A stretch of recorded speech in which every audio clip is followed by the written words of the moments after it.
हरे कृष्णा। तो कुछ दिनों से हम ये सुंदर अष्टकम, श्री चौराष्टकम या श्री चौराग्रगण्यम पुरुषम अष्टकम जो है हम पढ़ रहे हैं।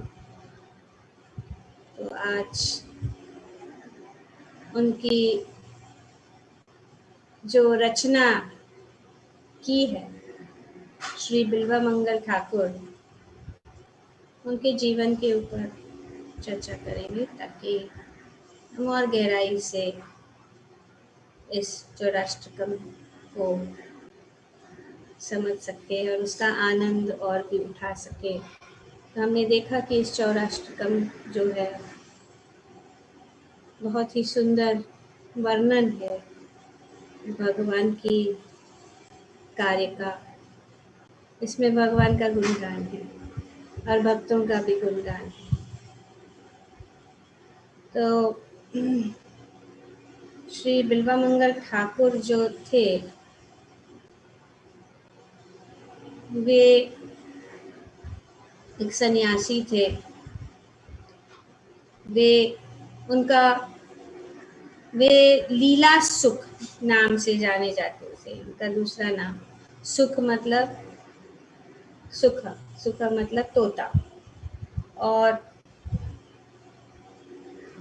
जो लीला मतलब भगवान की लीलाओं का, और जो जैसे कि कहा गया है कि भगवान की लीला या कोई भी चीज अगर कोई तोता उसको उसमें चोंच मारता है तो बहुत मीठा हो जाता है। इसी प्रकार से उन्होंने बहुत सुंदर कविताएं लिखी है भगवान की नित्य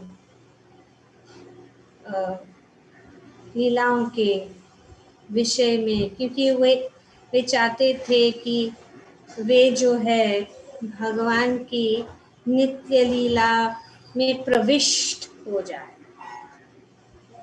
और वे वृंदावन में रहते थे। श्रील प्रभुपाद जी श्री चैतन्य चरितामृत में उनके विषय में भी बताते हैं, और पूरे भागवतम में श्रीमद् श्री चैतन्य चरितामृत, श्री भक्ति रासामृत सिंधु में श्री बिल्वामंगल ठाकुर का उदाहरण की उनकी भक्ति जो का उदाहरण दिया जा रहा है कि वे सबसे उत्तम श्रेणी के भक्त थे। और वे हमेशा वृंदावन में रहे और 700 साल तक वृंदावन में वे रहे। अभी भी वो स्थान है ब्रह्म कुंड। उस ब्रह्म कुंड के निकट वे रहते थे और अपना भजन करते थे। वे विष्णु स्वामी संप्रदाय में से है। वे मुख्य शिष्य है विष्णु स्वामी संप्रदाय में। और वे जो है बहुत ही उत्तम श्रेणी के भक्त हैं। उन्होंने कृष्ण कर्णामृत वगैरह बहुत सारे सुंदर जो ग्रंथ लिखे हैं, कविताएं लिखी हैं, और ये चौराष्टकम में हम पढ़ रहे हैं उनसे ही रचित है। तो पहले जैसे कहा गया अंग्रेजी में that every saint has a past and every sinner has a future. संत का भी कोई ना कोई पिछला जीवन होता है। सभी संत सामान्य तरह से देखते हैं उनका पिछला जीवन होता है और उनके बदलाव के बाद में वो जो है उनके आगे का जीवन भी अच्छा होता है। अगर पहले का जीवन बुरा भी हो, लेकिन वे जब संत बन जाते हैं तो उनका जीवन जो है में परिवर्तन आ जाता है। इसी प्रकार से यहाँ पे हम देखते हैं कि बिल्वामंगल ठाकुर पहले जो थे ब्राह्मण थे। उनका जन्म एक बहुत ही धनी ब्राह्मण परिवार में हुआ था। लेकिन जैसे जानते हैं कि जब धनी परिवार में जन्म लेने से कभी कभी खतरा होता है कि बुरी संगत हो जाती है, और इस बुरी संगत के कारण वे जो है एक व्यभिचारी बन गए, वुमन हंटर।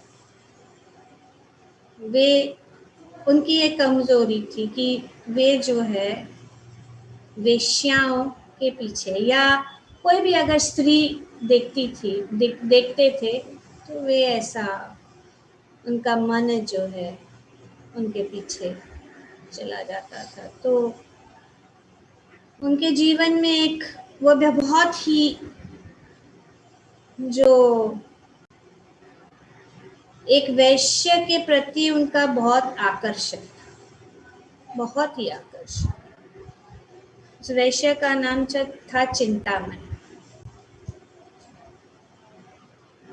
तो उन्होंने तो शादी नहीं की थी, लेकिन वो इस प्रकार से व्यभिचारी जीवन बिता रहा था। एक दिन जब उनके पिता की मृत्यु हो गई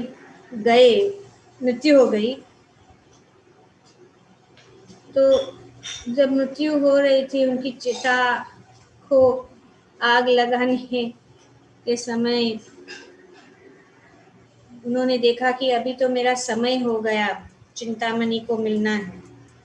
वो बोल रहा है जल्दी जल्दी जल्दी खत्म करो, जल्दी जल्दी ये काम खत्म करो, मुझे जाना है, मुझे जाना है। उसको कोई चीज का इंटरेस्ट नहीं था, बस यही उनके जीवन में ये था कि मैं कभी चिंतामणि से मिलूं, कब चिंतामणि से मैं रहूं, उनके साथ में आनंद उठाऊं। तो इस प्रकार से वो इस हमेशा एक तरफ उनके पिता का देहांत हुआ है, उसी समय उसी क्षण जैसे ही चिता को जलाया गया, तुरंत वो जो है बोला कि मुझे कुछ भोजन दे, जो अपने सेवकों को बोला कि मुझे कुछ भोजन दे दो, मैं भोजन चाहता हूँ, और मैं ये सब स्वादिष्ट भोजन जो है चिंतामणि के पास लेके। तो जब वो उनको मिलने जा रहे थे तो एक बड़ा नदी था जो उसको पार करना था। लेकिन उस समय क्या हुआ कि बहुत वर्षा हो रही थी, बहुत बहुत इतनी अधिक वर्षा हो रही थी कि कुछ दिखाई नहीं देने वाली, आगे कुछ दिखाई नहीं दे, ऐसी वर्षा, और पूरे नदी में बाढ़ आ गई कि बहुत ही कठिन था। पर उनकी जो लालसा, उनकी जो मिलने की जो चाह थी उनके अंदर, उसने कुछ नहीं सोचा। उसने सोचा बस मुझे सिर्फ कब मैं उनसे मिलूं, कब मैं उनसे मिलूं, इस प्रकार से वो जो है।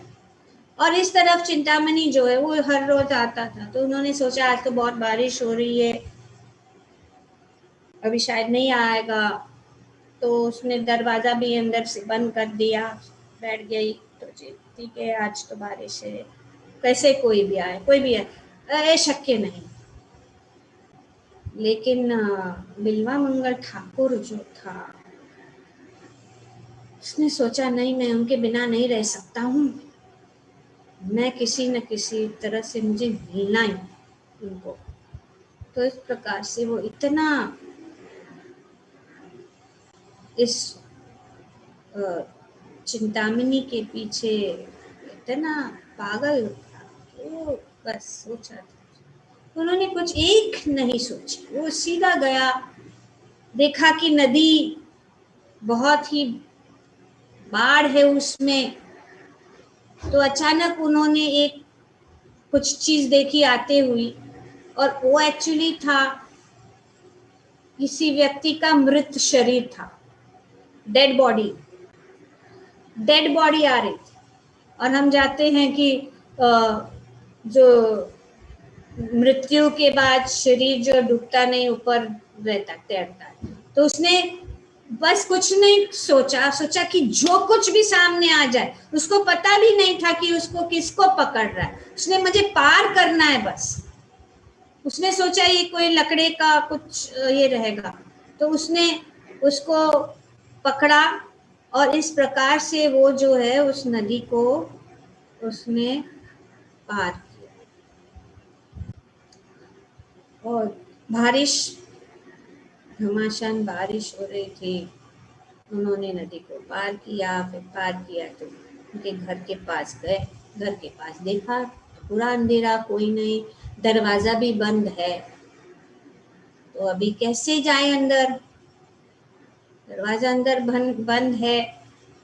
इतनी जोर से बारिश हो रही थी, कोई आवाज भी दे तो भी सुनाई नहीं दे। तो उन्होंने कहा अभी मैं क्या करूं। तो उन्होंने, तो दीवार था घर के बाहर, जो दीवार था, उसने सोचा कि अभी मैं यहाँ तक आया हूँ तो मैं इस दीवार को चढ़ के अंदर जाऊं। तो अचानक उन्होंने ऐसा देखा, कुछ रस्सी जैसा लगा। असल में तो वो सांप, तो सांप के पूंछ को पकड़ के वो जो है उस दीवार को पार कर। तो फिर वो वहां गया और चिंतामणि ने देखा, अरे कौन आ गया। तो उन्होंने बोला, अरे तुम कैसे आए, इतनी बारिश और इतनी तूफान में तुम कैसे आए हो मेरे पास। तो उन्होंने कहा कि मैं तुम्हारे बिना नहीं रह सकता हूँ, तो इसके लिए मैंने ऐसे सिखाया। उन्होंने बताया क्या क्या हुआ, किस प्रकार से उन्होंने एक मृत शरीर को पकड़कर, सांप की पूंछ को पकड़कर किसी भी तरह से वो आया। तो उस समय जो चिंतामणि ने जब देखा कि उनकी इतनी लालसा, उनकी इतनी ये है, तो उन्होंने सिर्फ एक वाक्य बोला। और वो सोचने लगी कि अगर ये ये व्यक्ति इतना मुझ में आसक्त है, तो उन्होंने कहा कि अरे इतनी आसक्ति है, यही जो आसक्ति अगर आप भगवान के लिए रखोगे तो तुम्हारा जीवन कितना अच्छा हो जाएगा। तुम्हारी जो लालसा है, तुम्हारी जो चाह है, जितनी भी चाह है मेरे लिए, वही चाह को तुम भगवान के लिए। जब उसने सुना तो उसके हृदय में वो ठस गए। हम देखते हैं श्रीमद् भागवतम में कि अनेक प्रकार के गुरु है, 24 प्रकार के गुरु है। हालांकि ये वैश्य थी, तो इसीलिए ये कृष्ण कर्णामृत में जब श्री बिल्वा मंगल ठाकुर वहां पे लिखते हैं मेरे गुरु चिंतामणि, तो अगर वो नहीं बोलती तो वो चला गया वहां से। उन्होंने कहा कि जाओ वृंदावन में और ढूंढो, भगवान मिलेंगे। तुम्हारा जीवन जो इसी प्रकार की जो उत्साह है, इसी प्रकार की जो इच्छा है, जो तुमने मुझे पाने के लिए दिखाया है, वही तुम भगवान को छोड़ दिया, चले गए। रास्ते में जाते जाते जब वो जा रहे थे,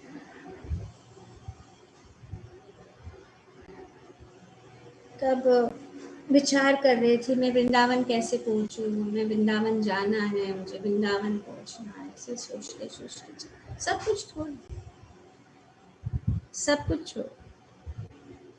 इसलिए वो लिखते हैं ना कि एक भले आदमी को भगवान जो है कंगाल बना, सब कुछ छोड़ दे।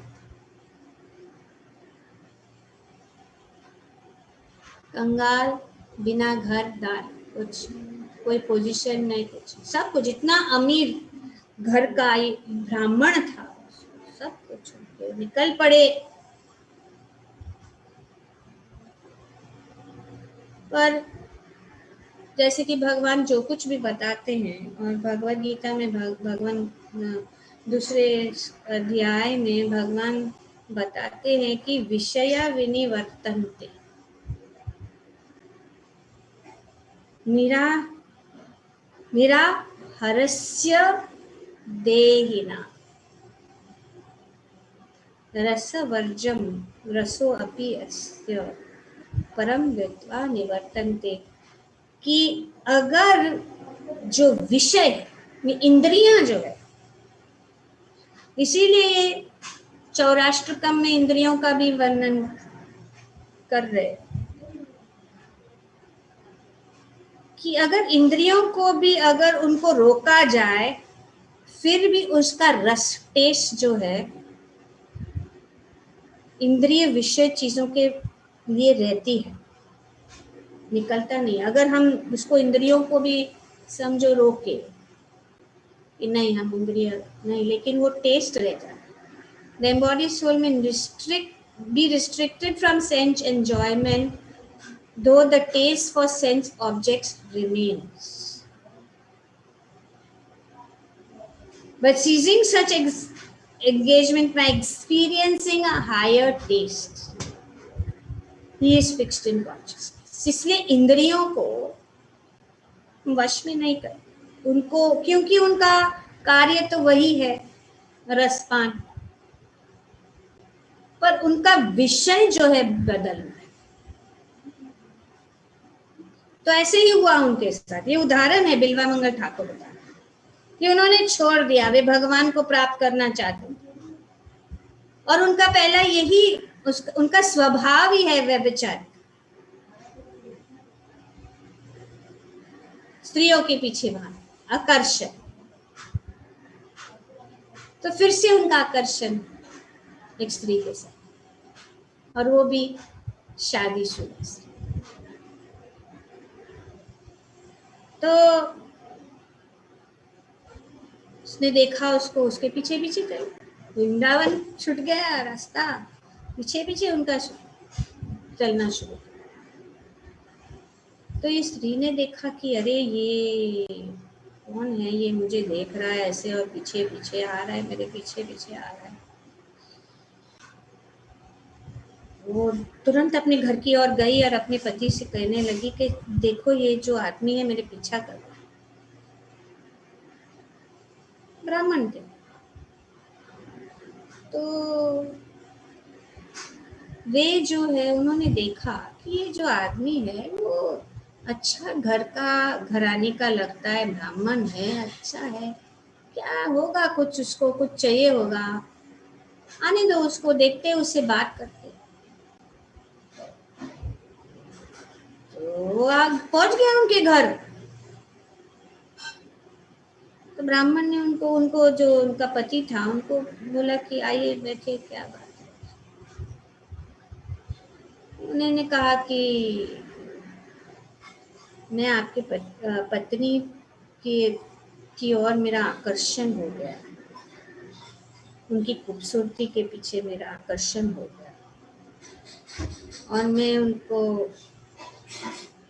भोगना चाहता हूँ। ब्राह्मण ने कहा ठीक है। उसने बोला ब्राह्मण है, तो अरेंजमेंट हो गया। उसको जब वो उसके सामने गया तो जब उसने देखा उसको पता लग गया कि मैं क्या करूं। तो उसने क्या कहा, उसने उस स्त्री को कहा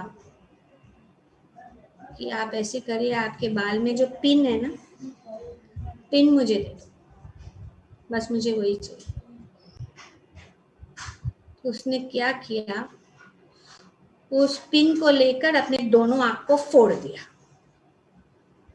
दोनों आंख को फोड़ दिया, क्योंकि ये बोले कि यही कारण है, ये आंखें जो है अगर नहीं देखती तो ये स्थिति नहीं होता कि मैं आपके सामने आपको आकर या आपको देख के आपको आपका आनंद लेना चाहूं।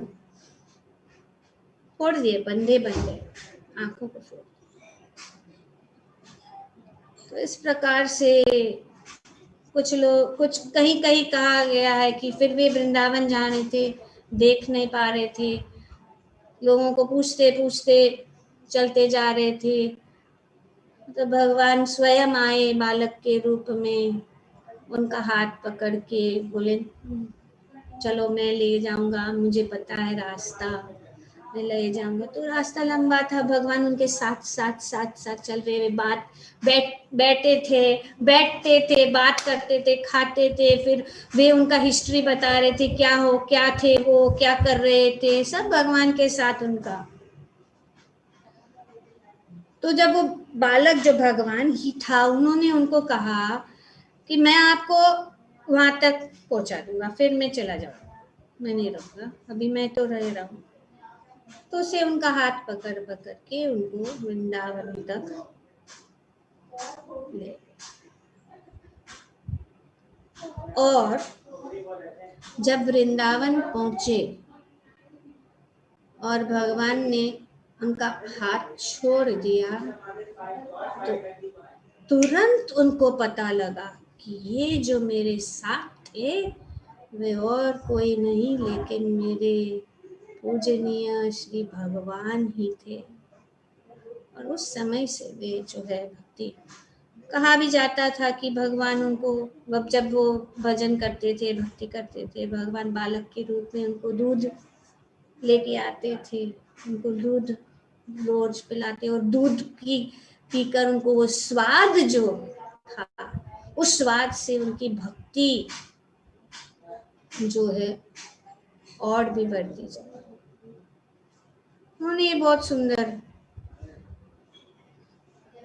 जो किताब है कृष्ण कर्णामृत में, उन्होंने, और ये श्री चैतन्य महाप्रभु ने भी, श्री चैतन्य महाप्रभु भी ये श्री कृष्ण कर्णामृत जो है सुनते थे, उनको आनंद आता था। वह एक बहुत ही ऊंचे प्रेम भाव का ये पुस्तक है। उसमें भगवान के अन्य अन्य भक्तों के साथ भगवान का संबंध, भगवान का प्रेम, और किस प्रकार से वे भगवान को प्राप्त करने के लिए वे जो है क्या करते थे, किस प्रकार से वे सेवा करते थे। तो इस प्रकार से ये सब वर्णन है। 112 श्लोक है उसमें।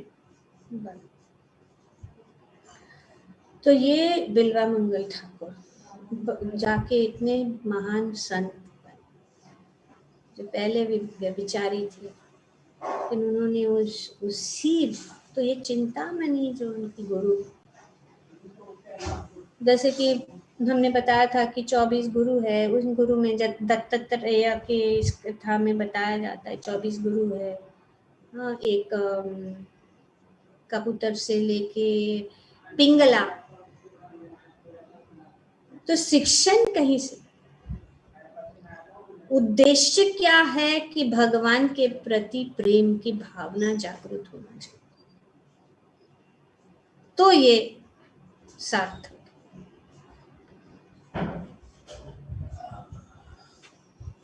भगवद गीता में भी भगवान बताते हैं, श्रील प्रभुपाद जी बताते हैं कि बिल्वा मंगल ठाकुर जो अपने पूर्व जन्म में, ये बिल्वा मंगल ठाकुर के जन्म से पूर्व जन्म में वे बहुत ही महान भक्त थे भगवान के।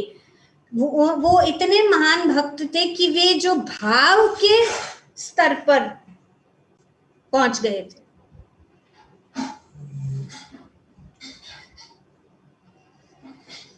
तो भगवद गीता में बताया गया है कि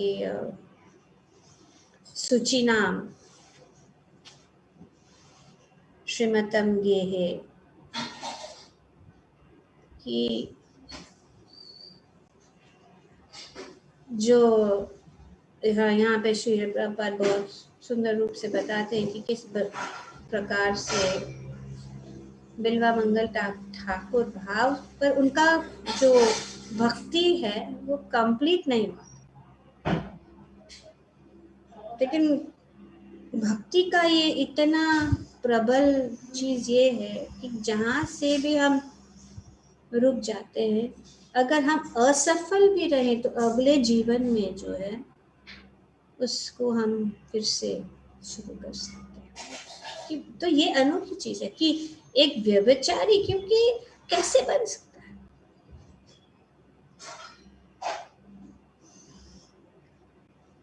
सूची नाम श्रीमताम गेहे। The unsuccessful yogi, after many years of enjoyment on planets of the past living, is born in a family of righteous people or in a family of rich aristocracy. जैसे कि बिलवन मंगल ठाकुर जो है वो ब्राह्मण के घर में एक धनवान घराने में उनका जन्म। और जो कोई भी थोड़ा सा भी भक्ति करता है, ये भी भगवान बताते हैं कि भगवान अर्जुन पूछते हैं कि कचिन्नो भय विभ्रशस्तस छिन्नभ्रम इव नश्यति, कि अगर किसी ने भक्ति की है लेकिन वो भक्ति से अगर दूर हो जाता है, क्या उसका क्या हो जाता है?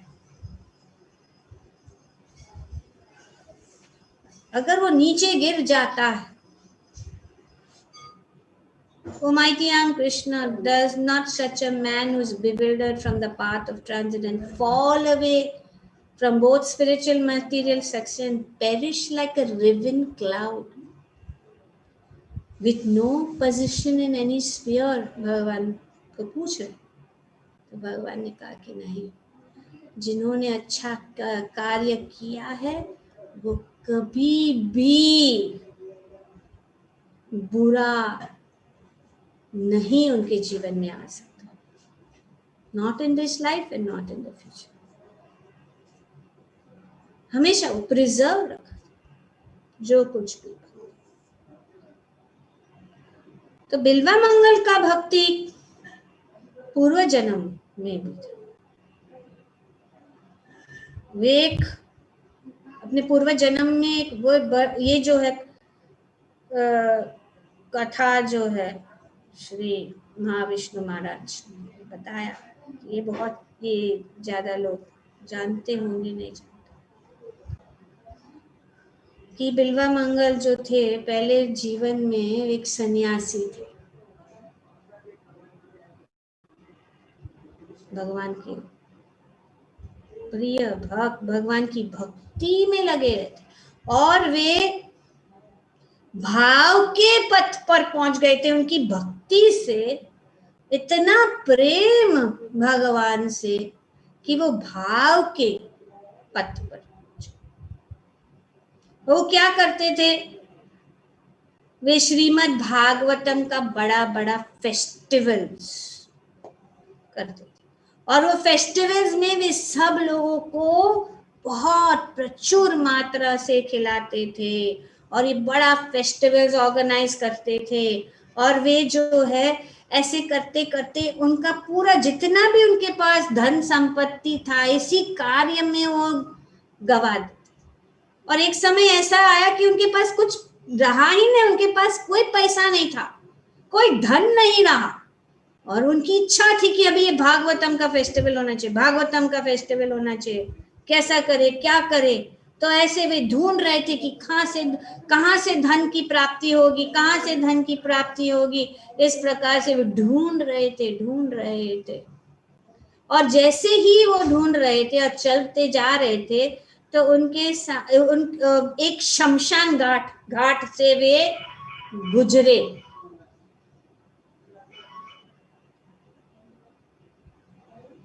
उसने देखा कि ये जो क्या कहते हैं प्रिंसेस, एक राजकन्या या राजकुमारी 18 साल की थी और उनका मृत्यु हो गया था। उनके पिता माता राजा सब लोग प्रजा सब लोग वहां पे थे, रो रहे थे। और क्योंकि वो राजकुमारी थी उनका शव जो था बहुत ही हीरे और जवाहरात से वो पूरा बहुत बहुत सारा उनके शरीर के ऊपर बहुत सारे गहने थे। उन्होंने देखा जाते जाते, तो जब सब हो गया, सब लोग चले गए, तो उन्होंने सोचा कि अरे ये शव के ऊपर ये गहने के क्या क्या मतलब है। अच्छा है कि इस गहने को लेकर भगवान की सेवा में लगाया जाए। उसका मन में ऐसा विचार आया कि ये सब गहने को लेकर भगवान की सेवा में, तो वो गए शव के पास। जैसे ही वो उनका वो जो राजकुमारी जो मरी हुई थी उसके शरीर से वो माला निकालने जा रहा था, तो शव बोलने लगा कि रुको, हाथ नहीं लगा सकते उसको, मैं जानती हूँ कि तुम किसके लिए चाहिए, तुम ऐसे करो मेरे पिताजी के पास जाओ और उनको बोलो कि मेरा जो क्या कहते हैं बिस्तर है या बेड है, उसके नीचे बहुत बड़ा खजाना मैंने रखा है, उसमें बहुत सारे हीरे जवाहरात जो भी चाहिए उसमें है, उसको बोलो आपको देने के लिए, फिर आपका काम हो जाए। तो वह गया, सन्यासी था, राजा के पास गया, राजा को बोला ऐसा ऐसा हुआ है। तो फिर राजा ने कहा ठीक है देखते हैं। देखा तो हाँ है, उनको भी नहीं पता था राजा, तो उन्होंने लेके दे दिया उनको। तो जब दे दिया तो उन्होंने लिया, फिर वही किया उन्होंने, सब खर्चा कर दिया भागवतम के फेस्टिवल ऑर्गेनाइज करने में, जितना भी सबको खिलाने और ये सब। फिर से कमी पड़ गई धन की, कमी पड़ गई, तो फिर वापस को याद आया कि वहां पे उनके गले में मरी हुई जो ये है, उसके गले में ये हीरो का हार।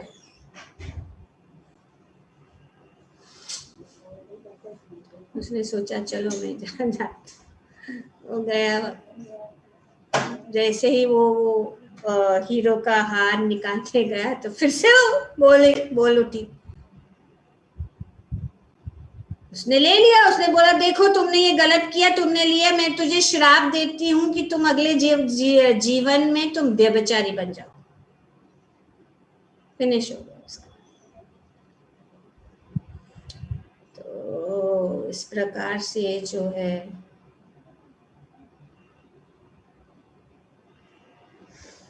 तो इनका जन्म जो बोले कि हालांकि तुम भक्ति में आगे बढ़े हो, पर आपको एक जीवन जन्म और लेना।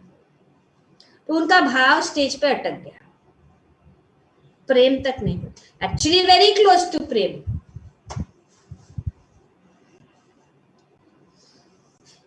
प्रेम भाव का स्टेज भी बहुत ही सबसे ऊंचा श्रेणी का पद है। श्रद्धा से लेके शुरू होता है, श्रद्धा, साधु संग, भजन क्रिया, नृत्य निवृत्ति, इस प्रकार से स्टेजेस है भक्ति की। और सबसे ऊंचा है प्रेम, और उसके पहले भाव। तो तब वे जो है बिल्वा मंगल ठाकुर के रूप में वो बहुत ही अमीर, जैसे कि भगवद गीता में यहाँ पे बताया गया है कि जिनका जीवन असफल, अगर असफल हो जाए, भक्ति अगर की है लेकिन सफलता नहीं प्राप्त की, फिर भी वो वेस्ट नहीं जाए। इतना उत्तम श्रेणी के यहाँ पे महान भक्त बने, प्रेमी भक्त, प्रेम के साथ, कि भगवान स्वयं उनको, उनके पास उनकी सेवा, उनकी रक्षा करे। तो इस प्रकार से वे बिल्वा मंगल ठाकुर के रूप में जन्म लिए। और वो वेश्या चिंतामणि जो थी ना, वह वही राजकुमारी थी। उसके पहले तो इस प्रकार से दोनों का उदाहरण। तो ये है बिल्वामंगल ठाकुर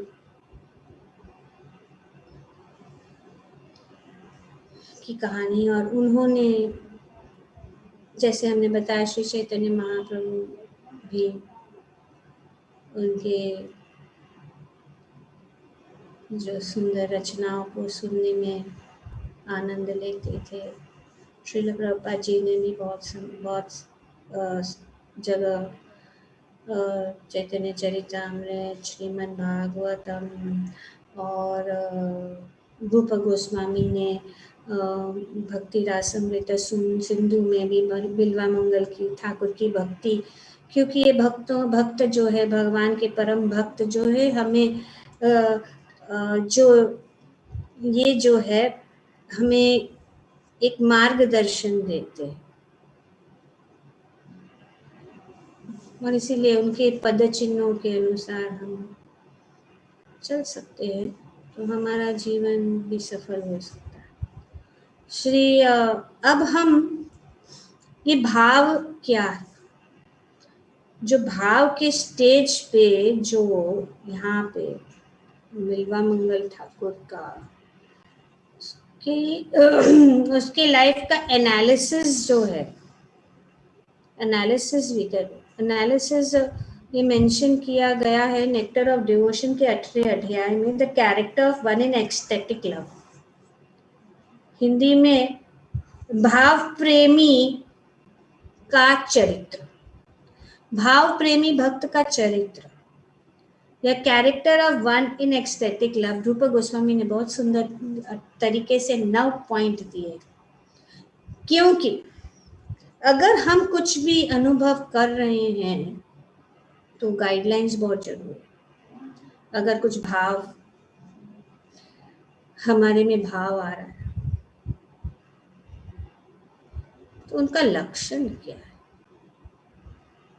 नहीं तो मन जो है हमें कहीं पे भी ले जा सकता है। तो इसके लिए ये गाइडलाइंस है कि, और ये गाइडलाइंस पहले से ही है कि गुरु, साधु और शास्त्र, अगर कुछ भी हम अपनी भक्ति में अनुभव कर रहे हैं तो हमें जानना है कि गुरु और साधु और शास्त्र के अनुसार इसके विषय में क्या बताया गया, क्या जो लक्षण बताए गए, क्या वे मेरे लक्षण से मिलते जुलते हैं कि नहीं, तो हम कैसे पता लगेगा। तो इसलिए हमारे आचार्यों ने हमें सब कुछ जो है, ये मार्ग के ऊपर अगर हम आ जाते हैं भक्ति, क्योंकि ये इतनी महत्वपूर्ण चीज है कि हमें जानना है कंप्लीट। जैसे कि अभी हम श्रीमद् भागवतम, इनफैक्ट कल के में पढ़ रहे, और कल के श्लोक में अंत में प्रभुपाद जी अपने तात्पर्य में बताते कि भक्तों को सब जानना जरूरी है। इसीलिए परीक्षित महाराज जो है इतने सारे प्रश्न पूछ रहे हैं, बहुत इम्पोर्टेंट चीज है। What is that last line?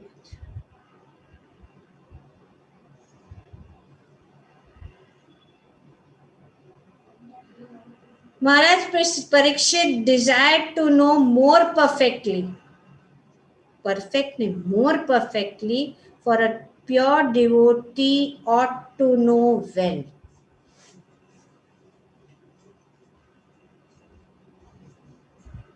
इसीलिए प्रश्न पूछा। तो हमारे मन पर हम इतने भाग्यशाली है कि हमें ऐसे संप्रदाय में है जहाँ पे हमारे महान महान आचार्य है जो हमें सब शिक्षण दे रहे हैं, हमें सब कुछ बता रहे हैं। और फिर जो है हम निश्चित रूप से आंख बंद करके हमें पता लगेगा कि हम क्या करें। तो 9 characteristics, Rupa Goswami described the characteristic of a person who has actually developed his aesthetic love for Krishna. में क्या है?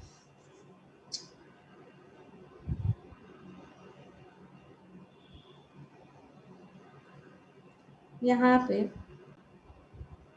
श्री रूप गोस्वामी उन व्यक्ति के गुणों का वर्णन करते हैं जिसमें कृष्ण के लिए भाव प्रेम वस्तुतः विकसित कर रखा है। और हम देखते हैं कि द सेम वो कैरेक्टर एनालिसिस बिल्वा मंगल ठाकुर के साथ किया जाए तो उनका जीवन की चरित्र और जो कैरेक्टरिस्टिक्स यहाँ पे रूपक गोस्वामी बता रहे हैं और उदाहरण के साथ श्री रूपक गोस्वामी बता रहे, ये मिलते जुलते। तो I'd kindly like to request Dalu Govind and Pramila, please Dalu Govind ने presentation किया है. I thank you Dalu Govind for in such a short notice to prepare this presentation. So the character of one is an aesthetic love. पहला point, ये go back. Nectar of Devotion chapter 18. भक्ति रासामृत सिंधु अध्याय 18. तो पहला point ये है, Rupa Goswami describes the characteristics of a person who has actually developed his ecstatic love for Krishna. The characteristics are as follows. पहला point, I'll read all the 9 verses in English, it is there. He is always anxious to utilize his time in devotional service of the Lord. He does not like to be idle. He wants service always 24 hours a day without deviation. वह भगवत भक्ति में अपना समय लगाने के लिए सदैव उत्सुक रहता है, निष्क्रिय नहीं रहता. He does not like to be idle. वो 24 घंटे निरंतर सेवा करना चाहता है. ये पहला लक्ष्य.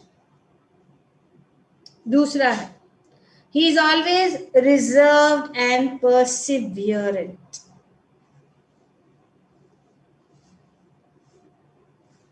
वह सदैव गंभीर तथा परिश्रम करता रहता है. Point 3. He is always detached from material attraction.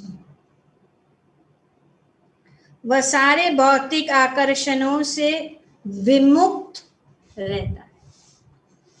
ये है भाव भक्ति का स्टेज.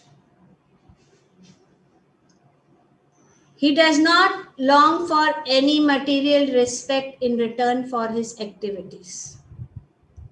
अगर वो कोई भी कार्य करता है, इसके बदले में किसी प्रकार के भौतिक सम्मान की कामना नहीं करता. कोई कामना.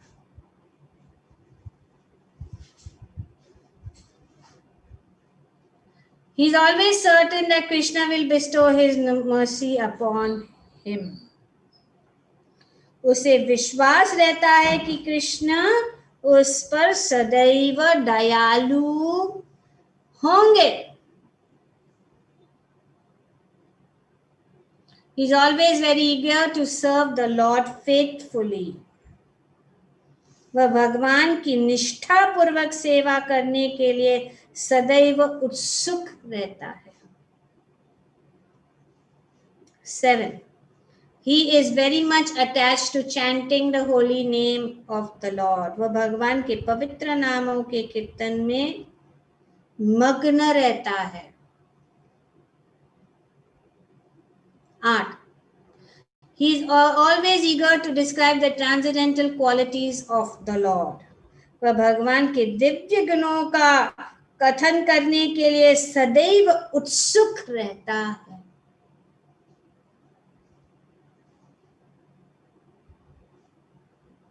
He is very pleased to live in a place where the Lord's pastimes are performed. Example, Mathura, Vrindavan और द्वारका. वह ऐसे स्थान पर रहने में प्रसन्न रहता है जहां भगवान की लीलाओं की थी तथा मथुरा, वृंदावन और द्वारका. तो हर एक पॉइंट का हम देखेंगे. Let's go to the first. Utilisation of time, समय. His whole life is engaged in the service of the Lord with not a moment wasted on any other engagement. जिस अनन्य भक्त ने कृष्ण के लिए भाव प्रेम विकसित कर लिया है, वह सदैव भगवान की प्रार्थना करने में अपनी वाणी को लगाता है. वो मन के भीतर कृष्ण का सदैव चिंतन करता है और अपने शरीर को या तो अर्च विग्रह के समक्ष नमस्कार करने में या अन्य किसी सेवा में लगता है. इस तरह उनका सारा जीवन भगवान की सेवा में लगा रहता है. वह एक क्षण भी अन्य किसी कार्य में व्यर्थ नहीं जाने देता. हम देखते हैं कि किस प्रकार से बिल्वा मंगल ठाकुर का भी जीवन में हम देख रहे हैं. नेक्स्ट प्रवचन, परसिवियरेंस.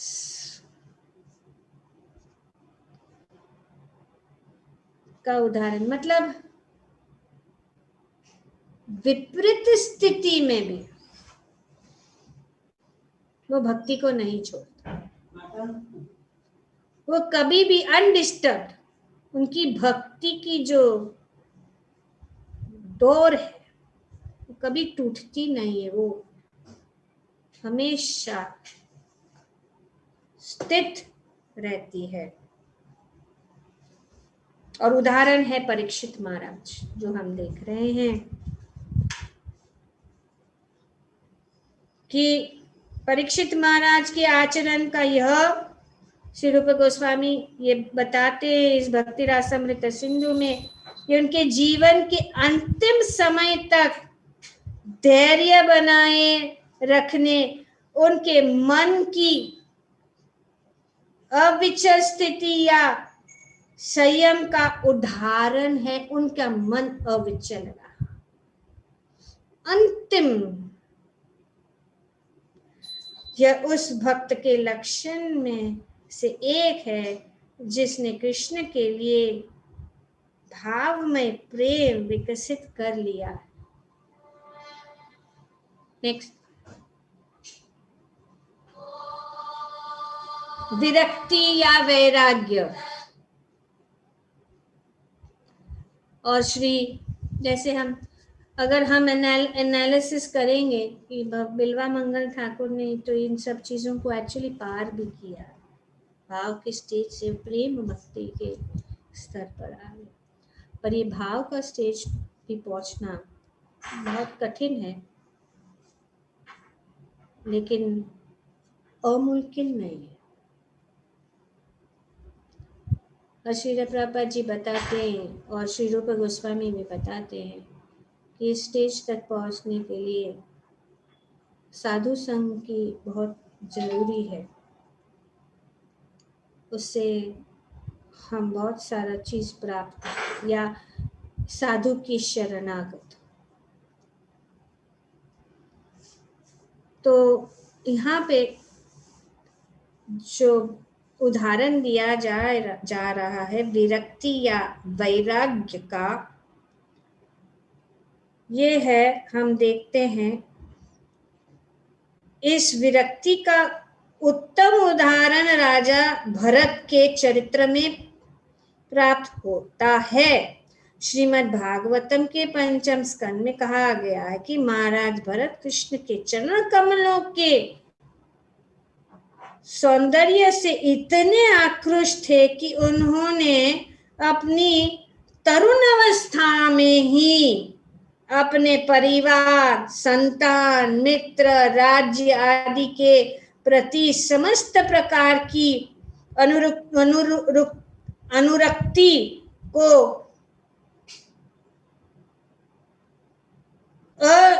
अस्पर्श्य मल समान कर त्याग दिया था। महाराज भरत वैराग्य का आदर्श उदाहरण है। Detachment. Maharaj Bharat was attracted by the beauty of the lotus feet of Krishna, that in his youthful life he gave up all kinds of attachments, and so also we see in life of Bilvamangal. Next, pridelessness. और इसका उदाहरण जो है निरअभिमान। निरअभिमान मतलब प्राइडलेसनेस। जब कोई भक्त शुद्ध साक्षात्कार के समस्त गुणों से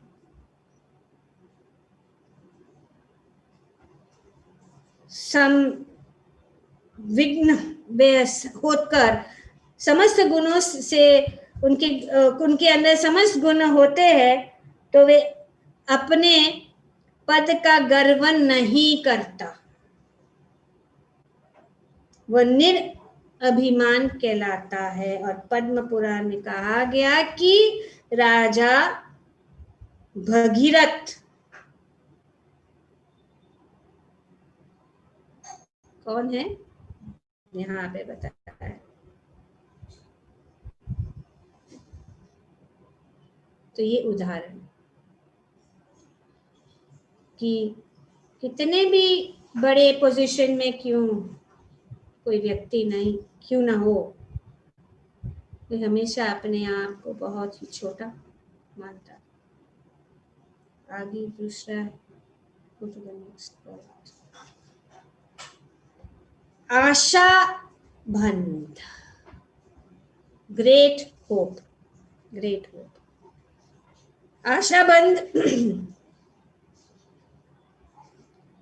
यह दृढ़ विश्वास कि भगवान की कृपा अवश्य होगी।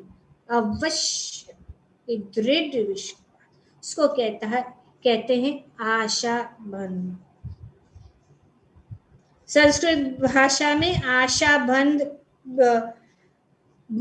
कहलाता है। इस संस्कृत शब्द का अर्थ यह है कि सोचते रहना कि चूंकि मैं भक्ति के सामान्य नियमों का यथाशक्ति पालन कर रहा हूं, अतएव मुझे पूर्ण विश्वास है कि मैं भगवत धाम को प्राप्त करूंगा। और उदाहरण जो है, श्री रूप गोस्वामी इस विषय में अपना उदाहरण देते हुए कहते हैं कि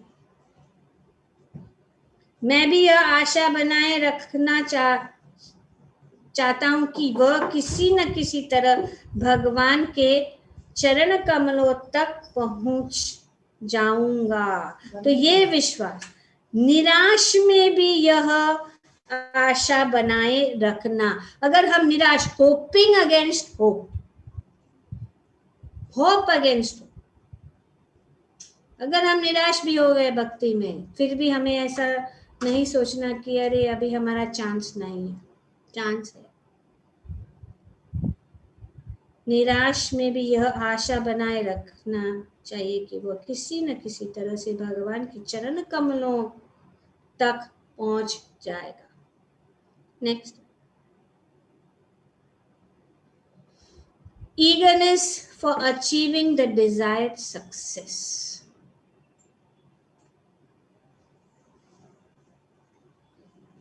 वांछित सफलता की प्राप्ति हेतु उत्सुकता।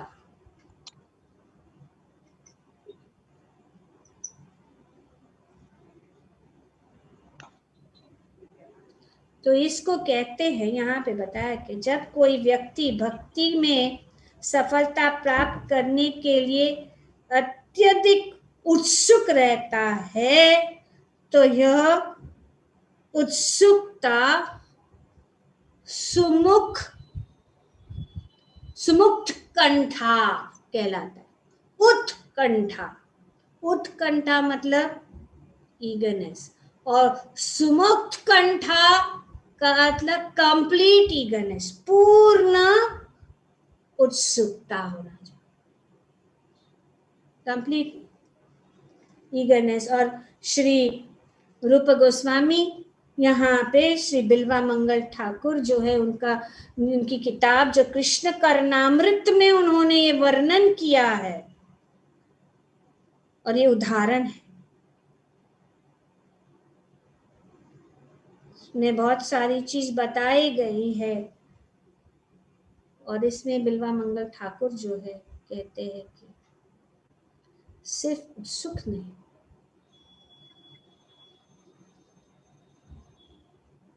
सिर्फ उत्कंठा नहीं,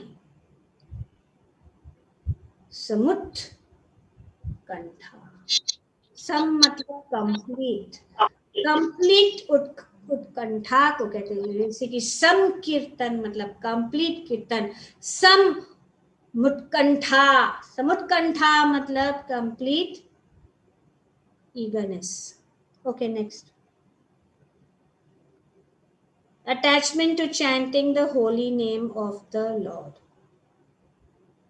ये भी यहाँ पे श्री रूप गोस्वामी बताते हैं कि उसी कृष्ण कर्णामृत पुस्तक में राधा रानी के नाम कीर्तन से संबंधित एक अन्य कथन मिलता है। राधा रानी के एक सखी कहती है कि हे गोविंद, अब राजा वृषभानु की पुत्री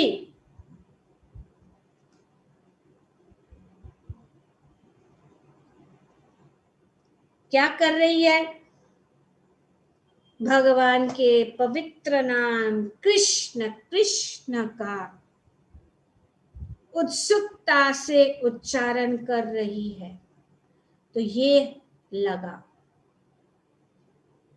किसका लगाव? भगवान श्री कृष्ण के नाम। और उदाहरण है श्रीमती राधा, स्वयं श्रीमती राधा। श्री रूप गोस्वामी इस भक्ति रसामृत सिंधु में बताया। नेक्स्ट,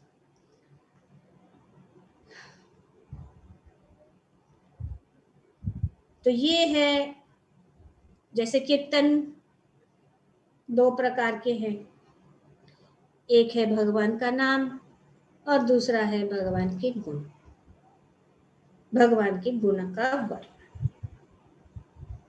फिर से यहाँ पे श्री रूप गोस्वामी बताते हैं कि कृष्ण कर्णामृत में भगवान की महिमा के कीर्तन की अनुरक्ति का भी वर्णन इस प्रकार हुआ है कि मैं उन कृष्ण के लिए क्या करूं जो समस्त आनंद की धारणाओं से अधिक आनंदप्रद है और जो चंचल बालकों के भी अधिक नटखट है। श्री बिल्वा मंगल ठाकुर यहाँ पे बोल रहे कि उनके सुंदर कार्यकलापों का वर्णन, भगवान के सुंदर रूप, भगवान के गुण, भगवान का नाम, भगवान, ये सब जो है, ये पुस्तक जो है इस कृष्ण कर्णामृत जो बिल्वा मंगल ठाकुर में, और हम जानते हैं कि बिल्वा मंगल ठाकुर किस श्रेणी के, उत्तम श्रेणी के भक्त। Next, attraction for living in a place where Krishna has his past. Padyavali में श्री रूप गोस्वामी बताते कि हमारे भवबंधन की ग्रंथि काटने वाला दामोदर अपनी माता यशोदा द्वारा रस्सी से बांधा गया है। और बिल्वा मंगल ठाकुर एक। और इसका आगे का श्लोक कल हम पढ़ेंगे, जिसमें वे बताते हैं कि भवपाश, यमपाश किस प्रकार से है। भगवान जो है हमारे भवपाश और हम यमपाश को काट देते हैं, लेकिन भगवान की भक्ति का जो पाश है, जो सिर्फ भक्ति, भगवत भक्त, भगवत प्रेमी भक्त, भाव भक्त, प्रेमी भक्त के पास जो है उस पाश को भगवान नहीं कर सकते। तो इसका आगे चर्चा करेंगे कल। श्री बिल्वा मंगल ठाकुर की जय, श्री प्रभुपाद की जय, सब भक्तों की जय। Hare Krishna. Okay, thank you very much. आइए हम समस्त वैष्णव भक्तों के चरणों में सादर नमस्कार करें।